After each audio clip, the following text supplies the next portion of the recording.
Everybody hit the thumbs up button. Let's go. I'm shrinking myself down. Let's just jump straight into it. Here we go. Please. Thank you for flowers.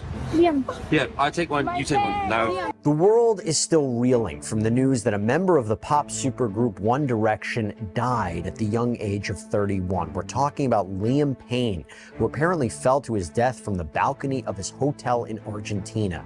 As millions of fans mourn his loss, new details That's about still crazy as hell. what was happening in the hours leading up to his fatal fall are coming to light. We're going to bring on forensic investigator Joseph Scott Morgan to sort this all out. Welcome to Scott, Sidebar, presented by Law and Crime. I'm Jesse Weber. We are learning more information about the tragic and shocking death of One Direction band member Liam Payne. And it's our understanding that the circumstance... Is that a band or is that a group? I'm thinking that's a group because I don't think any of them play instruments, right? Or they didn't play instruments in the band. ...surrounding kind of irrelevant, but you know what I mean? his fall from a third-floor balcony at Casa Sur Palermo in Buenos Aires is being treated as a, quote, dubious death by local officials. Dubious? Now, although it appears that Payne was alone in his hotel room when he died, a preliminary report states that the musician and singer may have been, quote, going through some type of outbreak resulting from substance abuse, and we're going to talk about that. That theory seems to be backed up by an initial toxicology report, which was just recently released. So to talk about it, I want to bring in forensic death investigator from Jacksonville State University and host of the Body Bags podcast, Joseph Scott Morgan. Joseph, thank you so much for coming on. Good to see you. You bet, Jesse. Thanks for having me. So here is what we know, and I'll lay it out and then we'll talk about it. Here's what we know or seem to know about what happened on October 16th. A hotel employee called the emergency line saying that there was a guest who was under the influence of drugs and alcohol, who had destroyed objects in his room. The employee reportedly told emergency services that we need to send someone with urgency because I don't know if the guest's life is in danger because he is in a room with a balcony and we're afraid he could do something that threatens his life. But by the time first responders got there, just a few minutes later, reportedly only 7 minutes, this is according to the director of Buenos Aires' Emergency Medical Services, Payne had fallen 3 stories and died from absolutely catastrophic injuries. His body was found in an inner courtyard of the hotel. Now, police described the room as being in complete disarray. They did find several things were broken, lots of different over-the-counter drugs, as well as the medication clonazepam, maybe more commonly known as Klonopin, were found in his belongings. Oh, hell. And forensic teams, they also reportedly found a whiskey bottle, a lighter, a cell phone, all in the courtyard where Payne's body was discovered. Joseph, before you even get into the results of the preliminary toxicology tests, what can investigators learn right off the bat from that scene? Well, you know, when you go into a scene like this, pretty crazy as hell. TikTok, hit the follow button, pop on over to YouTube if you want to watch the videos with us. The Mystery Project on YouTube. Jesse, and you've got broken items. Remember, one of our kind of our boilerplate things, you've said this, I've heard you say this on the air before, actually. We always say there's no signs of forced entry or struggle. Well, this ticks the box relative to struggle, because when you're walking in there, you're thinking, right? You're thinking that there's been a fight, perhaps things have been thrown about. And most of the time, you don't necessarily think about an individual that is high or impaired by drugs breaking all of the items in there. I mean, this almost goes back, you know, you think about the way the 70s rock bands lived, you know, where they would destroy a room. And a lot of that is, some of it's real, some of it's not. But 70s rock bands, man, I know rock bands that did that last weekend. When you walk in and you're a hotel employee and you look around and you see these things destroyed, you're thinking, well, what in the world could, and here's another piece to this, is that this employee obviously saw something relative to this that troubled them as far as behavior goes. And so that's a big piece to this. You know, you can kind of, you begin to think, well, you know, what would be the motivation for this kind of acting out behavior in the space?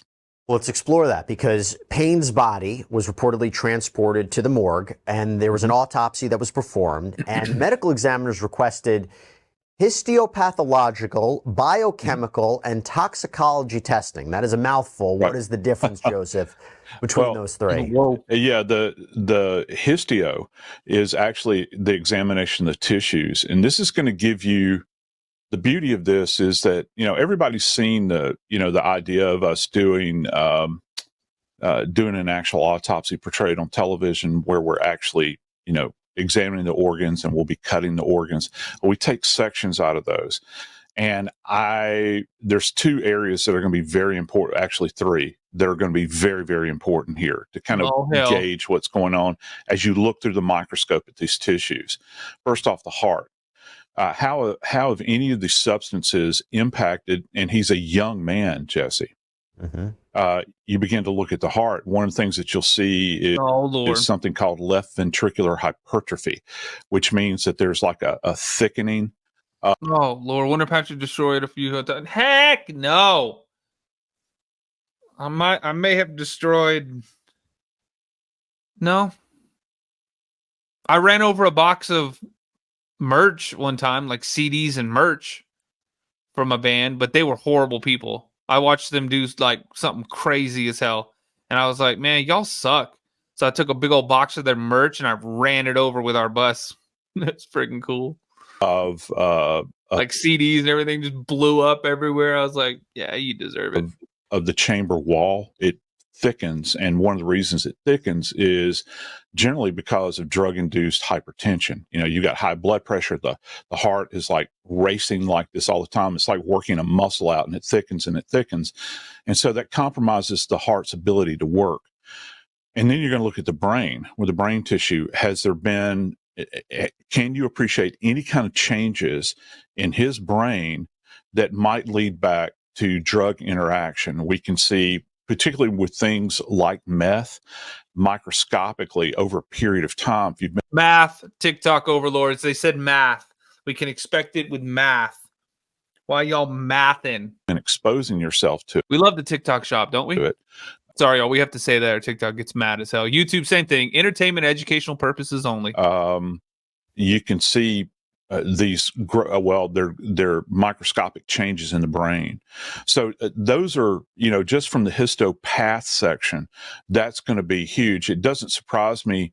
There's a little bit lost in translation here. I read one article that said that it was a partial autopsy, and then that's translated to, well, they're not completely done yet. And so in our country, we would say, yeah, an autopsy was done, and we're still awaiting further testing. Well, they've already gotten some of the tests back. That's where the toxicology comes in. Just real quick, what do you think is missing? And I'm about to go into the injuries, but what do you think they could be missing if it's not a full autopsy? I don't necessarily. Isn't it interesting? They have an awareness of who this is. Okay, make no mistake about it.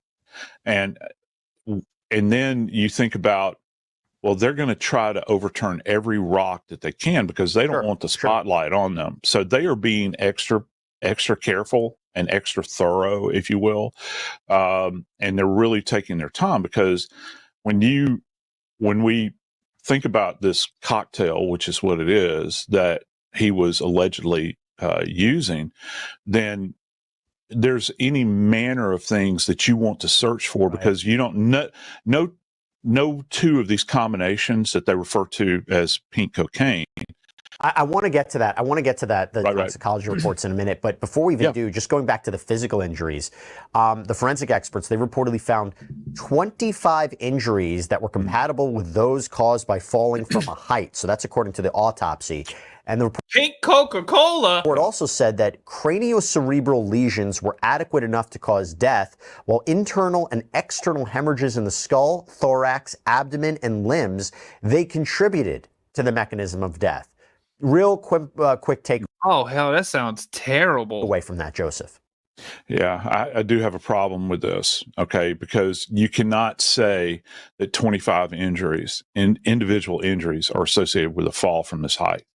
Now, I'm buying, if you're selling, you've got a single point of impact, because let's just think about it. If you think about dropping an object, let's just say if we dropped a bag of flour off of a 3-story balcony, there'll be the part that you can appreciate in that bag of flour where it rips, because that's the point of impact.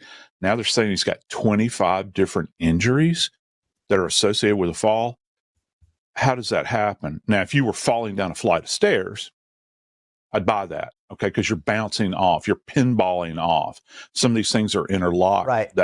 Are you suggesting that perhaps these injuries happened before the fall? Yeah, they could. And that's why it's so important. There could be injuries that happen before the fall. That when we examine injuries in the morgue, we might see them at the scene, but when you get it under the surgical lighting in the morgue, you pick up on things. Here's the big thing, Jesse, is you want to be able to try to understand the age of these injuries. And that's why literally in the morgue, we dissect the injuries externally where we will actually trim into them or cut into them.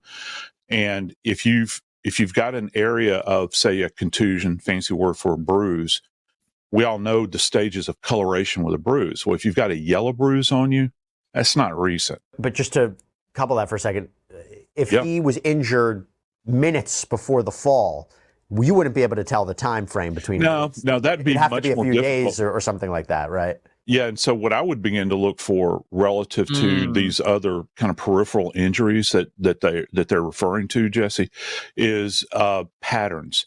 So let's just say you fall off of a structure and there's a concrete or cobblestone below. That's going to leave a specific impact pattern. Well, is he punching the wall? Is he jamming his shoulder into the wall? I don't know what's broken in there. Does he have glass cuts? Those sorts of things. So then you begin to look for patterns to try to understand what happened. Because you got a big piece to this. You've got a busted up room. Okay. And then you've got this great fall from a height, so that's 30 feet roughly, give or take, that you're falling from. And I don't know what the surface was like that he struck. And that's going to play a big role in it as well. Now I want to go into the toxicology results, which is important. So according to sources, Payne had a lot of substances in his system when he died. Those included cocaine, benzodiazepine, crack, cocaine. And we've talked about pink cocaine. Sorry, y'all. I gotta block out stuff so that the overlords don't get mad as hell. Cocaine before. It's also referred to as 2C. It's one of the drugs, by the way, that Sean Combs is accused of not only using. Oh, Lord have mercy. But also allegedly forcing others to move for him. And actually, in a recent lawsuit, Young Miami has accused Combs TikTok shop, exactly, of having her transport TC for him on private planes. According to an NYU Medical School report that was published in 2023, 2C is usually a combination of a lot of different drugs. Ecstasy. Okay, other it's all psychoactive. It actually rarely contains just cocaine. Coca-Cola. This is according to experts. The pink dye, the food coloring, it's usually added for aesthetic purposes, the way it looks. What, man? They need to call Walter White, get him in there, show him how to make it pink or blue instead of regular. That's crazy as hell. And pink cocaine. Coca-Cola. Jesse. Come on, Jesse. You're killing me here, Smalls. Is also believed to have been the cause of a massive high-speed crash in Miami in August that we talked about. Oh, yeah. Here on Sidebar. This self-proclaimed Instagram model allegedly ran a red light while going up to 80 miles. It's self-proclaimed Instagram model per hour, slamming her car into another car. I'm an Instagram model. Reaction. Two men who had been on their way to work were killed. And in body cam video from the scene, the woman, the suspect, Macy Lathers, can be seen rolling around on the ground, saying she was from the future, that she had a crystal ball. According to the Florida Poison Control Center, 2C can cause things like racing heart rate, increased blood pressure, stroke, seizures. It's been popular in Europe and Latin America for a while. That sounds wonderful. Oh, man. Yeah, people. Yeah, definitely something cool. Its use in the United States. You what?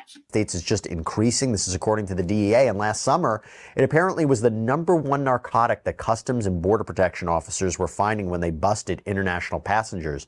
So Joseph Liam Payne apparently had pink cocaine in his system. It can already Coca-Cola cause all these issues. But then you couple it with more drugs or more perceived drugs in his system, plus the bottle of alcohol I mentioned. What does all this do? What is it's dangerous. Yeah. I reflect back, to the days that life seemed like it was more simpler. But, you think about with Belushi, where John Belushi, he's doing speedballs, and that was a combination. Don't say it. Of, one that he was injected with. this was apparently smoked. I've Oh man, you crazy as hell. seen one report that is alleging that he was smoking this concoction with a pipe. Lord have mercy. Which is, we think back to the days of, say, for instance, crack cocaine use, Crack. and this idea we would find homemade pipes everywhere. So this creates a particular problem toxicologically, because we do in toxicology, Jesse, we do both qualitative and quantitative. So you can say, and you and I have had this discussion, you can look at a case and say, well, this is present. We've got ketamine, we've got MDMA, ecstasy, Oh my God. in there. Oh, we've got cocaine. There's Coca-Cola. You can qualify it, but it takes much longer to quantify it. And then you have to break these elements down, which is even more complex, to understand the levels in each one. And when these things are being manufactured like this, where they're putting together the pink cocaine, No. you don't know if the portions, to put it in layman's terms, are the same over and over and over again. They're not. Okay, so you don't know which drug is going to be the most overwhelming drug. Kimberly, thank you. Desiree, thank you. Come on, let's hit the goals. But TikTok doesn't get mad as hell at me. YouTube, hit me with a super chat or join the channel, because it's getting crazy as hell tonight. To this young woman that was in the crash, and just remind me again, you said that she was rolling around on the ground outside of the vehicle, correct? Yep. So with two of these drugs that are found in this combo are powerful hallucinogens. Okay, and you think about things like ketamine, which is actually used in anesthesia. You think about, there's another element that's contained in here that was first synthesized back in the mid 70s, and they saw it as a hallucinogen then that could be treated for psychiatric problems. And of course, it never worked out. They have all of these on board, and not to mention the properties that things like cocaine bring with it. And you've got this kind of juxtaposition where these drugs are kind of fighting with one another. And you see this bizarre behavior that people will exhibit, at a scene. So all of those indicators are there. I think the most troubling thing about this is that Tutsi is this insidious problem they've had in Europe for a while. Remember what you mentioned about Diddy, that the stuff's being flown in, perhaps, allegedly. Crazy as hell. We don't know. Stella, thank you. We're halfway there, y'all. Come on. They've had a problem with there and in South America. You don't know the origin of the stuff and what other agents might be contained in each substance. And then that's the same thing with fentanyl. That's the same thing with fentanyl. You're absolutely, it's the same template. But then here's the other one little bit. You don't know who you're acquiring the stuff from. Yeah. And so I go back to the trauma. I go back to the state of the room. Yeah. Man. That he was found in. This stuff scares the hell out of me, y'all. That's why I make my coffee at home now, too. How dare you? Man, I ain't trying to deal with this crap. Starbucks going to give me a pumpkin spice 2C or some shit. I ain't trying to deal with that. Nope. I'll stay home, live my best life. And that brings me to another point about this investigation. Now, to be clear, we don't know exactly how much of the drugs were in Liam Payne's blood when he died. This could be why we don't have the full results, as investigators say. But authorities, they are investigating how exactly Payne was able to get his hands on these drugs. A hotel employee may have sold him the drugs. He was interviewed by police. There's been no arrests or charges yet. We shall see. Payne, though, I should tell you, he has spoken before about his struggles with mental health and addiction. In fact, on a podcast in 2021. YouTube, hit the thumbs up button, by the way. Let's get 100 likes. He said he hit rock bottom when One Direction broke up in 2016. In 2023, he announced he had gone to rehab, that he was more than 100 days sober. An anonymous friend told the Daily Mail that Liam had been sober before he died, but that the drug dealers had been preying on him. Now, the outlet The Mirror is Also reporting that 2 female escorts came to Payne's room on the day that he died, but there was seemingly a disagreement over payment, and they left him after having drinks. They say they didn't do any drugs with him, but the women have reportedly been questioned. They're not considered suspects in any way. And Payne's father, Jeff, flew to Buenos Aires after his son's death. He visited the growing memorial outside of the hotel. And according to a news release, he told police that he would do anything he could to help with their investigation. British officials, though, I should tell you, have also offered their assistance since Liam Payne was a British citizen. So, Joseph, as you think about the next steps and who they're investigating and this interplay between authorities in Buenos Aires and British authorities, what are you going to be looking for? What is the interplay here? What are the next steps? Okay, so here's a big piece of this from an evidentiary standpoint. They're saying that there was pink cocaine there. Coca-Cola. I don't think that they're necessarily getting that from the tox results. They're physically seeing something, maybe residue. Oh, hell. So therefore, you have that standalone marker in time. You can analyze that. Then you go back to who you think may have sold it to them.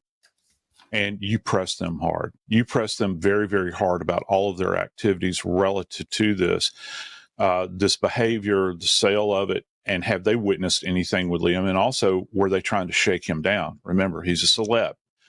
The perception is that all celebrities have tons of money. Okay, and you can track. Oh Lord! You can actually track chemically back to a particular batch with this. So that's going to be interesting to kind of understand. Damn. And it sounds like he's dealing with a whole groups of shady characters. If you've got if people are just saying in reports that there's multiple people trying to sell him drugs, or that they're attempting to, and then he's got escorts coming to the room. You don't know who's controlling. He's in a foreign land, all right, and you don't know all of the nuances that might be going on there either. It is going to be fascinating to watch this from afar. And it's heartbreaking. There has been just an outpouring of sorrow. I mean, One Direction, to give you an example, aside from all the fans, the memorials and the outpouring of heartache, but the group One Direction, they released a joint statement on Instagram saying we're completely devastated by the news of Liam's passing in time. When everyone is able to, there will be more to say, but for now, we'll take some time to grieve and process the loss of our brother who we love dearly. The memories we shared with him will be treasured forever. We've heard things from Justin Bieber as well. And by the way, Payne had shared a 7-year-old son with former X Factor judge and British girl group member Cheryl Cole. And Cole has said that she's horrified that one day their son, Bear, will be confronted with what she said are salacious news reports surrounding his death and have to deal with not only losing his father, but having the investigation play out on the world stage. So it becomes really important to get to the bottom of what happened here, but also not move into conspiracy theories, not move into falsehoods. So it's going to be really important to see. And again, just a tragedy all around.